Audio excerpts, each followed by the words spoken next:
Hello guys, this review is just after the man United versus Wolves match at old Trafford. अभी 1-0 खत्म हुआ है। ये review मैं अकेले कर रहा हूँ। उत्कर्ष अभी सो गया है, तो I will be doing this review alone. Match की बात करूँ तो यार it's again an disappointing performance and into the buildup of the match I was not expecting a very high scoring affair. या मैं यूनाइटेड विन भी बिल्कुल ऐसे आउटराइटली एक्सपेक्ट नहीं कर रहा था। आई was not very confident about a win, but seeing the way we performed does not seem like that we are working very well under the 4-2-2-2 system under Ragnick. Uh, you see how we played today in the first half, completely outplayed by Wolves. Barring अगर आप आधे घंटे 35th minute mark के आसपास देख लो तो 5-7 minute spell we had, जिसमें we had some of the ball, we created some chances, half chances, not even good chances. Otherwise, Wolves were completely dominating us, and like I expected, their midfield outplayed us because first half में देखो the way Neves and Moutinho were putting the ball forward, how they were getting forward themselves. उनकी आप picking out the wingers, मार्साल को भी देख लो, that switching the play, how they were playing, they had a game plan, they were able to bypass our defense on multiple occasions. ऐसा नहीं कि उन्होंने बहुत chances बनाई, but they had 17 shots today. So De Gea was a busy keeper. He had to make two important saves in the first half. एक Neves की volley थी जो कॉर्नर के थ्रू थी, मारी थी उसने, and there were other saves he also made. De Gea, Semedo का भी एक शॉट था. तो अगेन De Gea, मतलब ऐसा नहीं कह सकते कि बिल्कुल आउटराइटली ही saved our asses today, but I think first half में that Ruben Neves shot could have gone in. अगर आप लिवरपूल चेल्सी वाला मैच देखा होगा तो very similar kind of volley to what Kovacic hit, but just on the other post, and जा सकती थी अंदर, एंड डेविया सेव्ड अस. उसके अलावा if you talk about the forward line, we didn't start Bruno today, which some people were surprised by. We started Phil Jones today, but surprisingly, Phil Jones is not a talking point. In a talking point in a positive sense that he didn't really look like he's playing after 2 years, almost 2 years. के बाद वो खेल रहा है. His last appearance in the Premier League was against Sheffield United, जो match हमने 3-3 draw किया था अगेंस्ट शेफील्ड. तो that was his last appearance in the Premier League. उसके अलावा वो ट्रांसमीर रोवर्स के खिलाफ खेला था in the cup. So it's surprising that playing after so long that he was looking pretty comfortable. He was also coming out as well from the box. तो I would say कि scrape कर रहे हो barrel को बिल्कुल, तो you'll just find one performance which was of any note in the entire match. वो भी इसलिए क्योंकि वो इतने टाइम बाद खेल रहा है. ऐसा नहीं कि उसने झंडे गाड़ दिए, but considering how much of a joke he had become, and आप कह सकते हो उसकी गलती भी नहीं थी इतनी. He was having a very bad run of injuries. तो he had some आप कह सकते हो एक positive display. बाकी रोनाल्डो को देखो, again he was the captain today, and surprisingly United is a first for everything, and this is a negative sense कि he was up till now, जब भी वो कैप्टन रहा है वो कभी भी एक मैच नहीं हारा है एट क्लब लेवल और international at club level. So being the captain he is lost his first match today, and होना था यूनाइटेड के साथ ही. जस्ट बहुत ही डिसअपॉइंटिंग परफॉर्मेंस थी. अब वुल्व्स के साथ हमारे प्रीवियस मैचेस देखो तो it's a very similar affair to जो हमारा वो वाला मैच था एट मोलिन्यू जो हुआ था अर्लियर इन द सीजन, जो हमारा थर्ड मैच था of the season, which we won 1-0 Greenwood के गोल से. एंड उसमें भी आप कह सकते हो कि Wolves were the better team throughout. उनका मिडफील्ड डोमिनेटेड. तो similar scenario again, different manager but similar scenario, different tactics but still same scenario.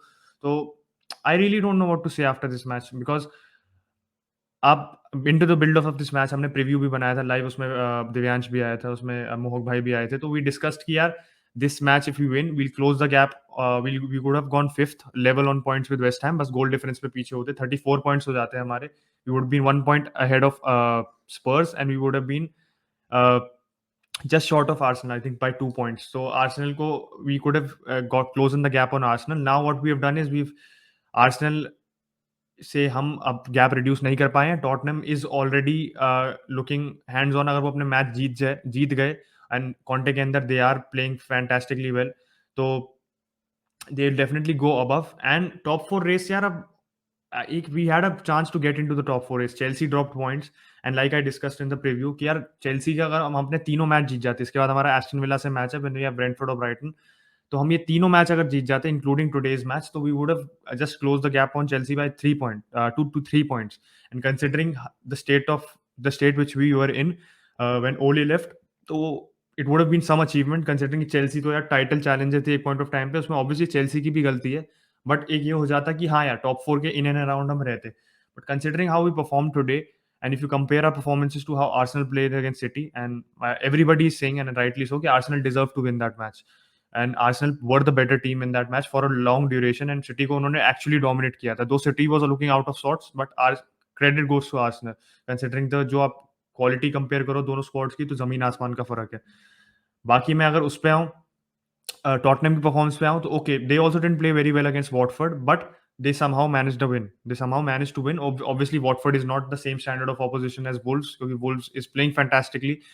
और इस मैच के बिल्डअप में they had only conceded 2 goals in 7 matches, make that 8. Now this is their another clean sheet for them, and they've only conceded 14 goals, and this was their 14th goal scored. तो मतलब उनका बिल्कुल zero goal difference बिल्कुल even चल रहा है. तो obviously they were struggling for goals, and इस चीज को ध्यान रखते हुए मेरे को लगा था कि हाँ, maybe if we find that moment of brilliance, if we do the play well, we could do that.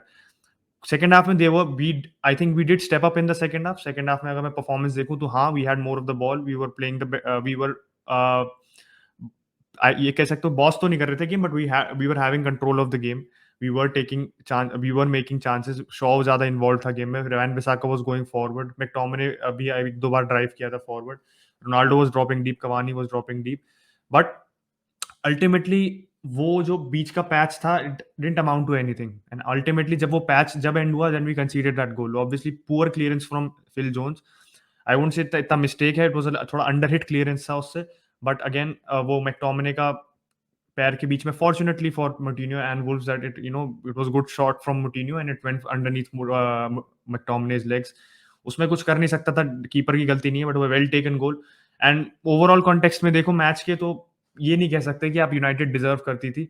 Had they manage to convert जो उनका डोमिनेंट स्पेल था सेकंड हाफ में यूनाइटेड का into a goal, then definitely you could have said otherwise, and maybe United could have won the match. But again आप player by player अगर मैं जाऊं, Ronaldo की मैंने बात कर ली, Cavani was making space for the other players. He did make those intelligent runs, जो उसका आप कह सकते हो hallmark of his game है. But again, that didn't really help us that much today, because you weren't creating that many chances. Bruno जैसे ही आया second half में, he did make an impact. He did play a fantastic ball to Ronaldo, जिसमें short wide मारा था उसने far post with his left. तो Bruno did make an impact. Bruno was taking those risks, putting those balls up.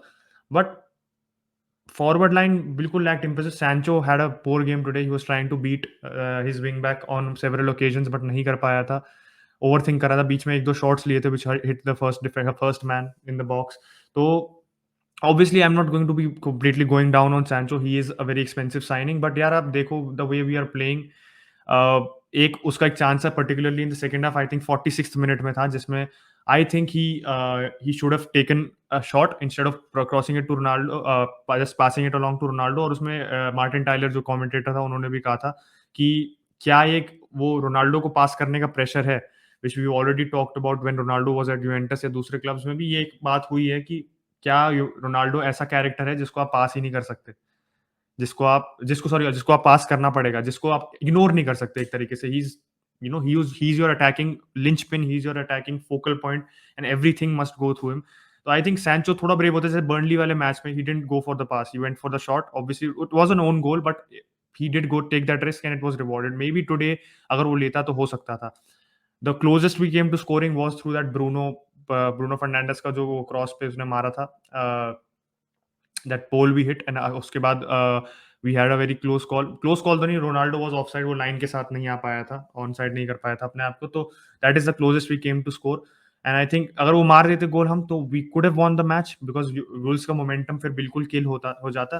But obviously as you see in every match, जब भी आप दूसरी opposition का आप अटैकिंग जो मोमेंटम होता है, अटैकिंग फेज अगर आप राइड आउट कर देते हो, so then you have a good chance of getting a goal, because if you don't manage to convert that attacking phase into some result in the form of goals, in the form of winning the match, then obviously you could be on the bad end of the result, and that's what happened with United. And I think वही हुआ. uh, it's set us back it set us back today, considering कि यार हमारे पास बहुत अच्छा मौका था to close the gap. I have already mentioned that. So I am very disappointed. Rangnick की बात करो तो यार, if rival fans will say that कि यार Rangnick is to blame, Rangnick ने कुछ ज्यादा इम्पैक्ट नहीं किया है, पर हमारा कोई एक कह सकते हो मैनेजर बाउंस नहीं आया है. And to be fair, that manager bounce only, अगर आप देखो in terms of how positively we played, that only lasted in the Crystal Palace match, and you can talk say the Burnley match first half. Overall context में तो आधा घंटा Crystal Palace में and 45 minutes against Burnley, not even for one full match. तो I won't say कि this was a very the manager bounce I was expecting and I am not really seeing how Rangnick has played. मतलब हमारी वो pressing intent नहीं लग रही मुझे इतनी ज्यादा. Wolves were actually pressing us in a better style. तो I am really surprise like कि Rangnick is not.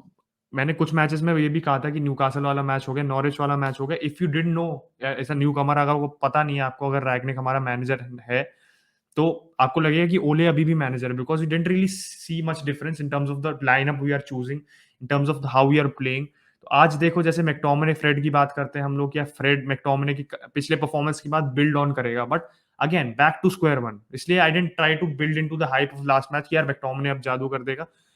He had a good match last time around, but this match इतने ज़्यादा loose touches, no passing range at all. Again, looked lost. Matic फिर भी चलो ठीक है, he was trying to break up the play. He was doing what he does as a CDM. I won't say कि Matic was at fault majorly, but McTominay again looked devoid of any creativity. Same goes with Donny के साथ भी. देखो आप Donny को क्यों नहीं खिलाया यार. Donny, why wasn't Donny playing? And लोग कह रहे हैं कि यार there must be something with Donny की दो मैनेजर्स उसको नहीं फेवर कर रहे हैं, बट यार we I did see him at play at Ajax. I think that was sufficient evidence for me as a आप कह सकते हो as a fan, as a United fan and as a football enthusiast to see that कि यार हाँ Donny में वो quality है, that quickness in my sharpness in thinking, that वो we can break up opposition. और जिस हिसाब से हमने कुछ फेजेस में हमने क्विक पासिंग की थी and we were able to penetrate Wolves back line, तो हम अगर डॉनी को खिलाते, I think we could have done that better. But again this is a third match in a row where Donny has not featured at all. You talk about the Burnley match, you talk about the Norwich match, you talk about this match. तीनों matches में नहीं, sorry, the Newcastle match and Burnley match, in this match he hasn't played 1 minute. And he is Rangnick ने press conference में कहा था कि वो रुकेगा. तो I don't see very how he comes into the fold, because यार एक में आप अगर उसको बेंच से भी नहीं ला रहे हो, you bringing on other players ahead of him. And I think Rashford को लाए, रैशफोर्ड ने डिडंट मेक अ डिफरेंस. एक जोन्स के क्लियरेंस पे उसने जो इतना ओवरहिट कर दिया था पास, मतलब दिख रहा है कि is completely devoid of confidence. Is बिल्कुल बिल्कुल आउट ऑफ फॉर्म चल रहा है. तो आई डोंट थिंक थोड़ा सा हार्शनेस दिखा उसको, take him out of the side. you bring Donny on, you bring somebody else on. We have Elanga आया, चलो Elanga को क्या ही blame करोगे यार, it's only his third or fourth appearance in this season. So to conclude, a lot of negatives, मैंने सारे negatives तो discuss कर लिए आज for the match. This is a solo review, तो obviously it's a first हमारे channel पे, तो आप लोग अपने thoughts जरूर छोड़ देना कि if you like this type of review. थोड़ा सा heartfelt है, it's immediately after the match. I tried not to be reactionary. I hope I wasn't reactionary. I was trying to take it, analyze the game from a थोड़ा sound perspective, from a rational perspective. So I hope you guys found this review good. And आपके भी कुछ मैंने points अगर miss कर दिए होंगे तो please be make sure to mention them in the comments down below. जितने भी हमारे United subscribers हैं, United viewers हैं, तो आप लोग भी बताइए कि what change do you want to see for Ragnick to make? Do you want Ragnick to make going into the next matches? And क्या लगता है टॉप 4 चांसेस अब और ब्लीक हो गए हैं, या is there still some hope? Let me know down below and we'll catch you in the next one. Bye bye guys, take care, good night.